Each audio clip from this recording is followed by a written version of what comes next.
Today, 11th August, Mother Church gives us to celebrate the memorial of Saint Clare. This name Clare means light. Being of noble birth, her father wanted her to be married off.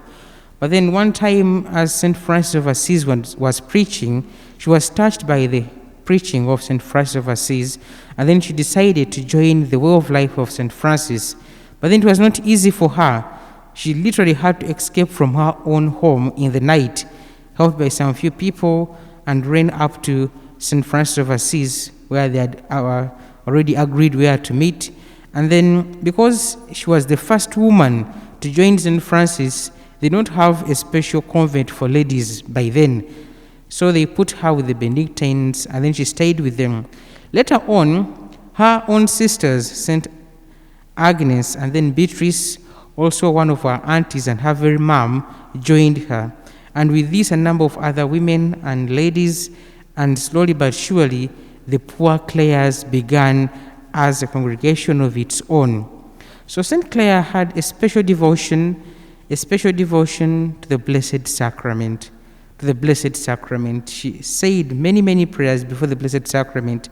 And this devotion to the Blessed Sacrament, at one point in time, helped this little town of Assisi, known to be overtaken by armies, 2 times at that, by her prayers, through her intercession, through her beseeching the Blessed Sacrament. The congregation, the order that she began of the Poor Clares, looks at the girl child often, the girl child, helping young girls that they may be educated, that they may be groomed and to grow up well, but also generally to look after the poor and the needy. Like St. Clare, let us be a light to people everywhere that we go. She was a light to her own parents, her own family members. That's why even they also came and joined St. Clare. Let us also be a light, an example to others that may help them actually live that godly life.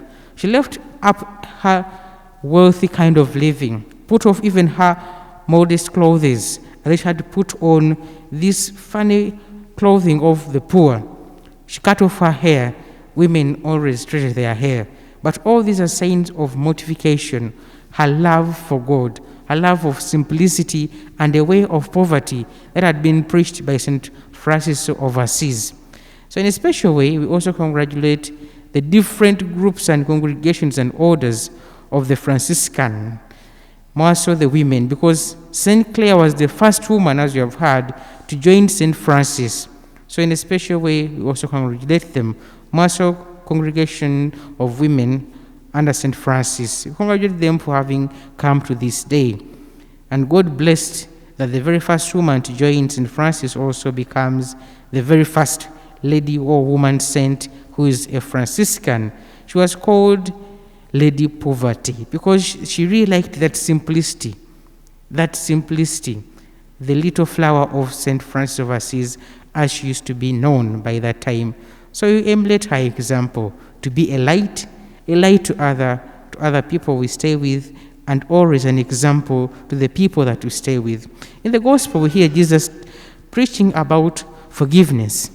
We have heard this issue of forgiveness very many times from very many preachers and speakers. But this time around, let us look at the fact of being forgiven and the joy that comes with someone forgiving you. If you really, really love someone and someone's very, very close at heart in your life and you anger that person, you always have the fear, will I be forgiven? How will my life be if this person does not forgive me? Why? This person is a very big, important part of your life, and he or she not forgiving you will actually be a big blow to you. And the joy that you get when this person says, you know what, this happened, but I forgive you, just let it go. But please just don't do that again. That joy that you get when you are forgiven.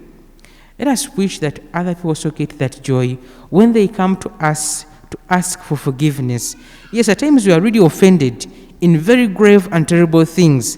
But then, as I often say, why do you keep on this baggage of the wrong things done to you? And you always keep on lamenting, this person did this, and your heart is never at par. It's never at peace. You don't ever have a peace of mind. Why? Because you always lament and remember the grave things and the bad done to you. When will you find joy? When will you find happiness? Let go of this pain. Because at times, even the people who wronged us don't even remember they did wrong us. And they're living their happy lives, but for you, you have closed up yourself in anger, bitterness. I was wronged. Till when? Let go of the pain. Let go of the pain. Jesus has told us, if we fail to forgive, then how will the Heavenly Father forgive us? So as we find that joy, that peace of mind, when we are forgiven by our loved ones, let us also learn to forgive. Let us also learn to forgive. The prophet Ezekiel in the first reading has told us that at times we have ears and eyes, we don't see, we don't hear.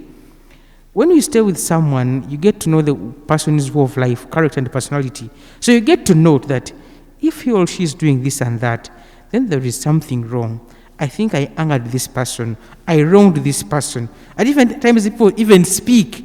Say, but this thing, you're doing this thing and you're not changing. Why?